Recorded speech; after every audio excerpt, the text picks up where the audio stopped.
Vamos lá, é hora de falar do Vascão da Gama. Aí a parada é com você, Breno Monsef.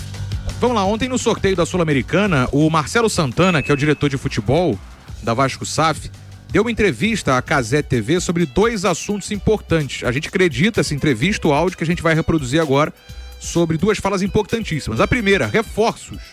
O Vasco trouxe 3 nomes nessa janela de atacantes, o Benjamin Garré, o Nuno Moreira e o Lloyd Augusto, e o Marcelo Santana responde se o Vasco vai buscar mais nomes nessa janela. Essa janela que a gente tem no Brasil é uma janela de correção, até ali o dia 10, 11 de abril. Pode ser que a gente traga um jogador, talvez 2, não é garantido que a gente vai contratar nenhum nem 2, mas a gente tem observado algumas situações. Talvez um atleta ali para o setor ofensivo nesse primeiro momento seja a principal necessidade. Zagueiro a gente não tem conversado, outras posições menos assim, talvez um atacante. E o Marcelo Santana também fala sobre Felipe Coutinho, voltando aos treinos de lesão, depois da lesão, um edema na coxa, e o contrato de empréstimo do Coutinho vai até o meio do ano, até 30 de junho. E o Marcelo Santana responde se o Vasco vai tentar prorrogar esse contrato de empréstimo. A gente está avaliando também junto ao próprio atleta. O Coutinho ainda tem mais um ano de contrato com o Aston Villa. A gente sabe da importância dele, o crescimento que ele já sinaliza nessa temporada, que ele teve a possibilidade de fazer uma pré-temporada, se condicionar melhor, tá adaptado, tá feliz. E se essa história continuar de maneira positiva no meio do ano, com certeza a gente vai tentar uma prolongação do contrato do Felipe. Então tá aí o Marcelo Santana, diretor de futebol da Vasco SAF. Se trouxer reforços, 1 ou 2 atacantes, ainda reavaliando também se vão tentar prorrogar o contrato de empréstimo com o Felipe Coutinho. Azevedo? Eu acho que esse é um tema que vem sendo um dos mais debatidos entre os torcedores do Vasco, né, Gabriel? A prorrogação ou não de contrato do Coutinho, né? Não, eu acho que o Coutinho é um jogador que a qualidade é inquestionável, mas a gente precisa ver isso acontecendo dentro de campo. É óbvio que pensar numa renovação dentro de um patamar que o Vasco consiga arcar pode ser positivo, sim. Eu gostaria de aguardar um pouco mais de tempo até tomar uma decisão se eu intento ser favorável ou não à sequência do Felipe Coutinho com a camisa do Vasco. É um elenco hoje que tem até uma certa qualidade, mas talvez não esteja pronto para prender de uma peça como o Coutinho. Ao mesmo tempo tu vai me questionar, Gabriel, mas ele também não tá jogando isso tudo, ele não tá mudando a realidade do Vasco, realmente. De repente um brasileiro, maior sequência de jogos, Sul-Americana, Copa do Brasil, o futebol dele venha a desabrochar de vez, ele não viva só de lampejos. É uma situação complexa, difícil, cara. Se cabe dentro do orçamento, eu acho que vale esticar um pouquinho mais o contrato deles. Não sei nem se vai ter essa possibilidade junto ao clube dele na Inglaterra. Mas é difícil também de chegar agora e dizer, não, manda embora, libera, e a gente tenta se virar de outra forma, sendo que o Vasco claramente tem uma dificuldade no mercado. Hoje a gente vê um Vasco completamente perdido, a realidade é essa, né? Existe uma tentativa de consertar, de recolocar o trem nos trilhos, né? No meio da viagem, com contratações, enfim, pontuais. Aí tem o Garré, tem o Nuno, como a gente falou, tem o Lloyd, mas é tudo na aposta, né, cara? O problema do Vasco é muito mais amplo do que a simples contratação pontual desses jogadores. A gente tá falando de um Vasco que precisa se reestruturar administrativamente. Enquanto isso não acontece, fica muito difícil aqui de eu cobrar até um movimento mais incisivo de mercado. Hoje o que o Vasco pode contratar é o Nuno. O que o Vasco pode contratar é o Lloyd Augusto, é o Garré. Dificilmente vai fugir muito disso. Vasco da Gama é um clube com limitações orçamentárias. Quem tem limitação tem que apelar para a criatividade. A criatividade tem horas que funciona, que é uma beleza. Você acerta 2, 3 contratações, o seu time sai de mediano para bom ou para excelente, e aí você consegue um objetivo grande na temporada. Agora, se você erra também 2 ou 3 tiros no mercado, seu elenco se enfraquece, você perde opções ao longo do ano e não consegue desenvolver tão bem num Campeonato Brasileiro, por exemplo, aí fica da metade para baixo da tabela. Eu acho que o Vasco precisa cada vez mais focar na sua reestruturação, em buscar um investidor. Não tô dizendo que é fácil, eu sei que é complexo, eu sei que é um tema que a gente vem debatendo e que não é tão simples de ser resolvido, mas enquanto o Vasco não conserta a questão do investimento da SAF, é muito difícil. Tudo que vem abaixo disso está comprometido. É um Vasco limitado, é um Vasco dependendo de Coutinho, de Payet, é um Vasco tendo que contratar apostas, jogadores que nem sempre entregam aquilo que é o necessário. E é isso, cara. Quando você tem limitações, você acerta muito, mas você erra bastante também. E isso acaba te distanciando de ser uma equipe de primeiro patamar aqui no futebol brasileiro. Bom, Copa Sul-Americana. E aí? o raciocínio que eu tive do Fluminense, né, pro Vasco é o inverso. Como o Vasco estava no segundo pote, que não era o pote dos cabeças de chave, eu imaginava um grupo mais complexo. E acabou caindo um grupo... Assim, é um grupo competitivo, óbvio. O Vasco não é bicho-papão, né, Azevedo? Mas é um grupo que dá pro Vasco avançar. Acho que o Vasco vai brigar pela liderança com o Lanús e no ruim vai ficar com aquela segunda vaga. Eu acho que o Lanús é o adversário mais o time argentino, complicado um time ali, né? habituado a disputar as competições, a Sul-Americana, a Libertadores. E um rival tradicional do Vasco. Teve um jogo em 2012 em São Januário, histórico, né? Que a torcida explodiu. Diego Souza, eu acho que foi o Diego Souza fazendo um gol, enfim. É um confronto que já tem uma certa tradição, né? Eu acho que é um confronto que promete ser complicado, ainda mais lá. Agora, vamos pegar os outros adversários. O Melgar do Peru. Os times peruanos são bem frágeis, cara. São times muito abaixo. Agora, tem altitude. Tem cerca de 2.200 metros também de altitude. Não me lembro agora o nome da cidade onde o Melgar joga. Então, isso complica um pouco. A mesma situação, eu falei do Fluminense, que vai encarar um time de 4.000 metros de altitude e outro de 2.000. 2.000 dá pra jogar. Dá. Mas atrapalha. Isso pode deixar o jogo um pouco mais complicado. Agora, em compensação, o Vasco pegou o Puerto Cabello, que é um time venezuelano fraquíssimo. Um time jovem, um time sem nenhum poder aquisitivo, sem nenhuma força técnica. Eu imagino que o Vasco vai disputar a liderança ali com o Lanús. E aí, de repente, avança como líder. Na pior das hipóteses, como eu falei, eu vejo o Vasco, pelo menos na segunda colocação, tendo que jogar aquele play-off contra um terceiro colocado da Libertadores da América. Mas, repito, pro cenário que se mostrava para um time que não era cabeça de chave, eu acho que foi um grupo até tranquilo pro Vasco. Também vamos colocar em pauta a pessoa de Pablo Verrete. É difícil o Verrete falar. Ele até gosta de falar, mas como eu falei, o espanhol dele ainda é bem carregado, né? Ele tá há menos de 2 anos aqui no Brasil, no Vasco, então dá pra entender, mas tem que fazer um esforço.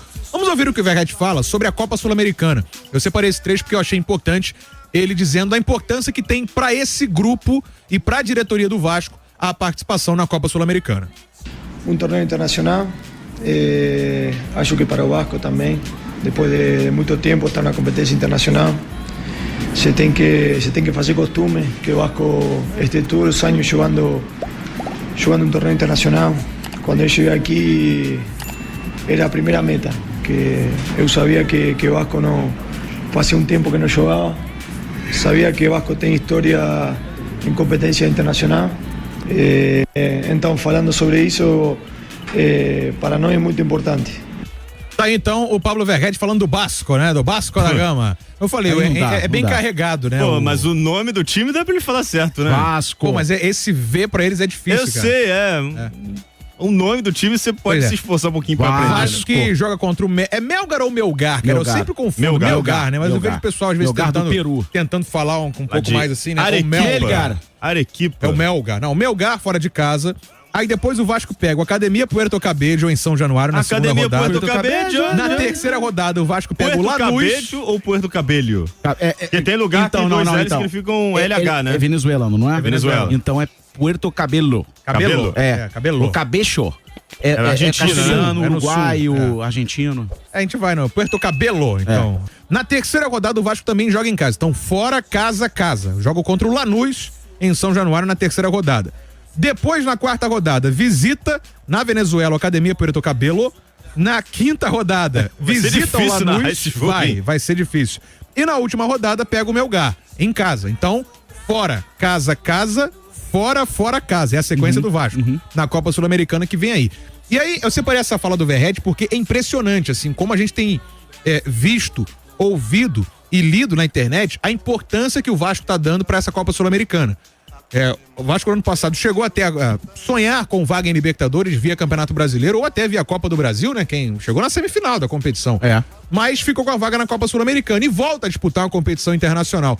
É importante pro Vasco disputar 2018, né? Foi a última vez que o Vasco participou da Libertadores. Teve aquela eliminação que foi na fase de grupos lamentável, né? Com goleada pro Cruzeiro e tal. A participação marcante mais recente teve um jogo contra o Lanús. Teve? Foi, quando o Vasco foi eliminado pelo Corinthians. Ah, é verdade. Ele elimina o Lanús antes dos pênaltis. É verdade. Diego Souza metendo um golaço. 2012 ou 13? 12, né? Não, 12 foi na Libertadores, né? Na Libertadores. Mas tá falando de Libertadores. Tá falando de competições internacionais em geral. O Vasco já pegou o Lanús na Sul-Americana e na Libertadores. Inclusive, no jogo da Sul-Americana, foi até o Silvio Luiz que narrou esse jogo na Band, cara. Teve, porque... Até no Silvio Luiz. O Lanús ficou conhecido como Lamus, porque tava um lamaçal danado no estádio, né? Mas tem mais tempo ainda, acho que foi 2008, se eu não me engano, né? Tem mais tempo. Isso, 8 ou 7. Acho que foi 7 que o Romário era treinador e jogador. Então foi 2007. Vou confirmar A gente aqui. tá tentando, assim, trazer esses contextos, porque é impressionante 2007. como dentro do ambiente do Vasco, a importância gigante para essa Copa Sul-Americana, mesmo até em questões financeiras, pagando menos que uma Copa do Brasil. E a gente tá lembrando, porque são tão poucas as participações, né? E a gente lembra... Tanta história em competições internacionais. Primeiro campeão sul-americano. E foi agora o aniversário do primeiro campeonato sul-americano. Várias homenagens na rede social.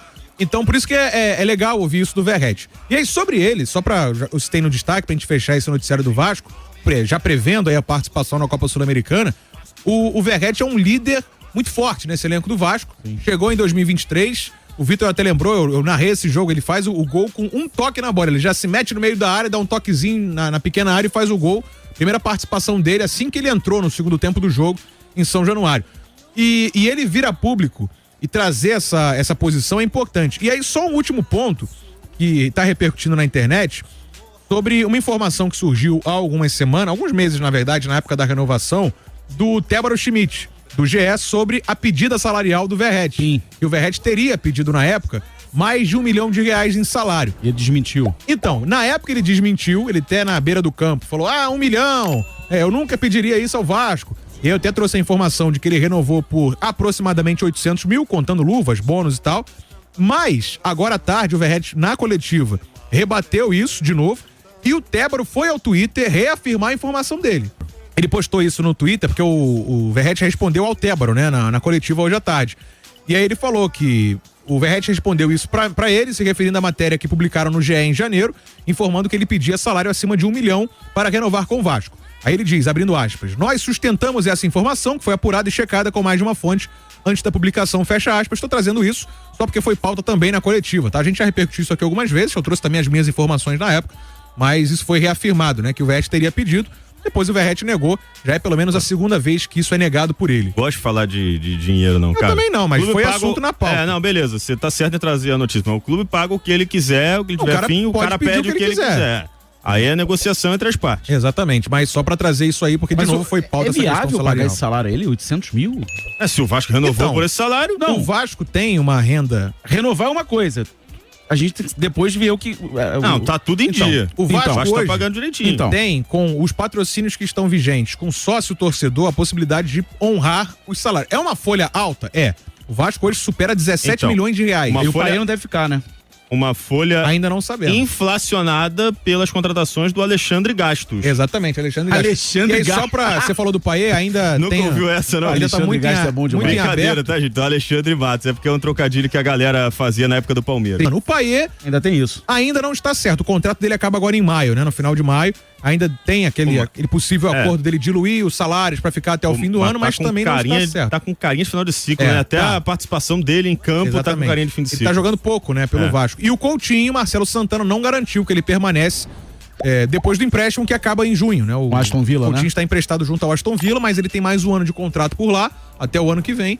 Então talvez o Aston queira reaver o jogador para tentar vendê-lo de novo, etc. Então isso ainda vai render muito assunto. Mas o Vasco é isso, né? Uma expectativa muito grande, Vitor, que eu vou te falar. Tá até acima do que eu esperava de ver no Vasco uma participação em Copa Sul-Americana. Mas vamos por partes. A prioridade tem que ser se manter na Série A. Prioridade máxima e absoluta. Para você conseguir focar em uma competição paralela, você primeiro precisa fazer o seu papel. Começa antes o brasileiro, né? Tem uma rodada do brasileiro contra o Santos, depois já tem Sul-Americana. A sequência é pesada. É encaixotado, tá? Eu tava vendo a tabela, são 15 jogos em 30 dias. É isso aí. Em 33 dias. A primeira rodada fica... A primeira ou a segunda rodada, não vou lembrar agora... Dias. Fica entre 11 dois jogos. Senão seria um jogo a cada 2 dias. É um jogo a cada 3 dias, a média. São 11 jogos em 33 dias até o Mundial, assim, não vai ter folga. É um absurdo a quantidade de jogos que você vai ter. Em algum momento, o Carille vai precisar poupar jogadores. E o time reserva do Vasco não é confiável nesse momento para jogos pesados do Campeonato Brasileiro. Primeiro jogo contra o Santos, né? Contra o Santos, depois Corinthians e Itaquera. Isso. O Campeonato Brasileiro começa dia 30 de março. Até dia o 29, Mundial... 29 e 30 de março. 29. É que o Vasco joga dia 30, né? Até aqui, olha só. A estreia do 29 Mundial... tem 3 cariocas em ação. Até o dia 11 de junho, são 12 rodadas do Campeonato Brasileiro. Olha a sequência. Só pra passar, 12 rodadas do Brasileirão. Tem 2 jogos da Copa do Brasil, ou seja, 14 jogos. E 6 jogos da Sul-Americana. E olha só. 20 jogos. O Vasco joga dia 30 contra o Santos. Depois vai pro Peru enfrentar o Melgar. Já tá decidido a data? Não, ainda não, né? Vai ser o dia 1º, o dia 2 ou o dia 3. Tem que ser quarta ou tá quinta. entre esses três, Tem que ser quarta ou quinta, porque o Vasco joga domingo contra o Santos. E a Record que escolheu esse jogo. Então não mas tem a como prioridade da Comebol. A Comebol decidiu que o jogo vai ser terça, se o Vasco e Santos vai mudar de dia. É o problema. Mas enfim, aí, e de qualquer maneira, no meio de semana vai ter que os jogos Peru contra voltar. Santos e Corinthians, o Vasco vai pra Arequipa, jogar na altitude. Isso. Vai botar time reserva lá, né? Então, é um time que está tendo dificuldades na parte física nos jogos no Brasil. Sim. Imagina. No Newton Santos, o Vasco teve dificuldades contra o Flamengo. E aí você vai pra jogar a mais de 3.000 metros no nível do mar. Eu entendo que a Sul-Americana tem sim o seu valor, mas a prioridade é começar bem o brasileiro. Não sou a favor de poupar jogadores contra o Santos e contra o Corinthians pensando no jogo contra o Melgar. Porque sempre depois faz falta, né? Se for pra poupar, infelizmente vai ter que poupar na Sul-Americana. Não tem aquilo também de, tudo bem, Os estreia em adversários casa. são mais fracos também, né? Estreia em casa contra o Santos. Beleza, aí joga todo mundo. Mas, contra o Corinthians, não dá pra abrir mão de um jogo como esse? Não, só a favor. No brasileiro, cada jogo vale os mesmos 3 pontos. Você na Sul-Americana, perde. Aí joga com os titulares contra o Corinthians e Itaquera, aquela pressão absurda e perde. O que seria melhor pro Vasco? Tô levantando hipóteses, tá, tirando o Campeonato Brasileiro, tá? Brasileirão, tô com o Vitor, é prioridade. Mas aí você falou de Copa do Brasil e Sul-Americana. O que seria melhor pro Vasco? Tentar vencer a Sul-Americana ou a Copa do Brasil? O Marcelo Santana falou que a prioridade são as Copas. O Marcos Trapani tá me corrigindo, é verdade, né? A Arequipa são 2.000 metros, 3.000 é Oruro. É Oruro. No caso do na verdade, Fluminense. O Vasco não pegou tanta altitude assim, não. Mas é uma viagem. É uma viagem. Chata de se fazer, uma logística complexa. E ao mesmo tempo, você tá entrelaçado nos jogos importantes do Campeonato Brasileiro. Você falou de Copa do Brasil. Porque aí. na outra a semana. fase pode ser complicada. Então, entre os jogos contra Corinthians, acho que não, depende muito do adversário. Tem 3 ou 4 adversários difíceis no pote 2. Né? Pode ser adversário do Vasco. Não, o Santos é no pote 1. Tá no pote 1. Tem 3 ou 4 adversários difíceis. Tem o Ceará, que é do Ceará, tem o Novo Horizontino, que é chato. Mas você tem vários times mais tranquilos de se enfrentar. Tem o Maracanã, por exemplo, do Ceará, né? Se bem que o Palmeiras, há pouco tempo, foi eliminado pelo CRB de Alagoas na terceira fase. Entre os jogos contra Corinthians e Sport, o Vasco tem um jogo em São Januário contra o Puerto Cabello. Aí é outra parada. Você pode botar os titulares, ou então colocar quem tá bem fisicamente. Agora, esse primeiro jogo é o jogo que mais me preocupa. Lembrando que só passa o primeiro colocado. O segundo tem um playoff. Vai pro playoff. Ou seja, mais 2 jogos ainda que não tem data pra esses jogos acontecerem de novo. Eu não abriria a mão de jeito nenhum dos jogos do Campeonato Brasileiro. Só pra gente não deixar passar, no pote 2 que o Vasco pode pegar, é porque tava dependendo do chaveamento final, né? Dos classificados finais. Tem Náutico, tem Paysandu, por exemplo, que seria uma viagem pesadíssima, né? Lá pra Belém, Pará. Ceará, Criciúma, são times que estão nesse pote. Vila Nova, de Goiás, Novo Horizontino, como você falou. Você citou da Série A até agora, só o Ceará, né? Você tem alguns times fortes da Série B. Mas eu digo assim, por logística e pressão, né? Você vai enfrentar um Náutico, por exemplo, lá no Recife, é uma pressão do caramba. Os aflitos, é difícil, né? Um jogo difícil. Lembrando que aí de volta, né? E de volta 2 jogos sem vantagem. Então a questão é essa, o Vasco está priorizando, a gente pode concordar ou discordar, mas pelo que a gente está ouvindo, a prioridade é a Copa Sul-Americana. E ontem, o Marcelo Santana falou, a gente ouviu isso aqui mais cedo, dá como prioridade as Copas. A prioridade. Claro que ele não vai, isso não significa abrir mão do Campeonato Brasileiro. Mas a Sul-Americana, então, seria prioridade 1 e a Copa do Brasil é 2. A Sul-Americana hoje é a prioridade. Eu concordo. A prioridade total hoje é a Sul-Americana. Sulamericana que ficou muito boa, né? Você tem vários times bons. O Corinthians, por exemplo, vai jogar a Sul-Americana. Foi interessante a Copa Sul-Americana. Grêmio, Cruzeiro, Fluminense. O problema Atlético Mineiro. É o formato, né? Porque você bota times da Libertadores que caem e aí você desvaloriza a própria competição, porque só passa um e aí depois tem que jogar um playoff chato a beça, né?